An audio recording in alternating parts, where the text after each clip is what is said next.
So right mga Oragon, welcome sa Oragon Official Vlog. Kung ikaw ay baguhan at napalaan lang sa aking video, kung nagustuhan mo naman ang ating video, please paki-like and share and comment na rin para malaman natin kung taga saan kayo. So right, continue tayo sa paggawa ng ating bungalow house. So dahil naipakita ko na nga sa inyo yung pagbubong ng anahaw na with trusses at naipakita ko rin sa inyo yung parte ng ating pag-welding dito sa may terrace ng kakaibang design. So dadako naman tayo dito mga Oragon sa pag-wiring. Dahil sa hindi po nakakaalam at hindi naniniwala sa ating kakayanan, shout out na lang sa inyong lahat. Dahil ito na naman ako, muli naman ako magpapakita sa inyo ng mga kapalpakan, arot.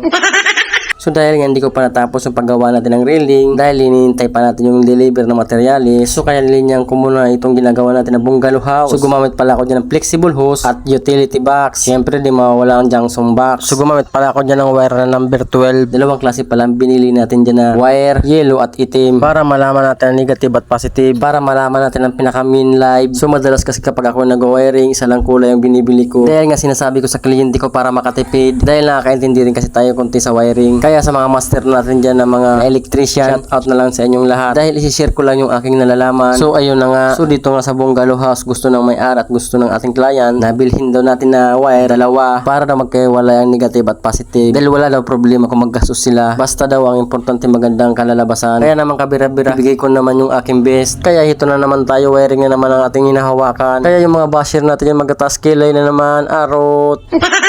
So kayo mga Oragon, anong masasabi nyo? Dahil sa kapalpakan ng ating ginagawa, marami tuloy sa akin kumukuha. So marami nagtatanong at marami nagko-comment kung bakit daw flexible ang ating ginamit at hindi daw PVC. Dahil yung flexible daw ay mapipit lang daw yan pag binuhusan. So totoo naman, kapag hindi mo talaga binantayan at hindi mo sinabihan yung mga magbubuhos ay mapipit talaga yan. Pero pag pinaalala mo naman ay iingatan yan. So kaya pala flexible ang ating ginamit para mabilis lang ilatag. Dahil kahit paikot-ikotin mo ay okay lang at hindi gaano maraming gamit ang gagamitin. Hindi kasi tulad ng PVC na kailangan mo dyan ng elbow at marami pang iba. Hindi ko naman sinasabi na pangit gamitin ng PVC dahil kasi itong ginagawa ko para mapabilis lang. Alam ko naman na old model na to, pero ito yung alam ko na mas mabilis gawin. Kaya sa mga nagtatanong at sa mga nagbabash dyan, alam nyo na kung bakit ko to ginamit. So kaya wag na kayong marami pang tanong, arot.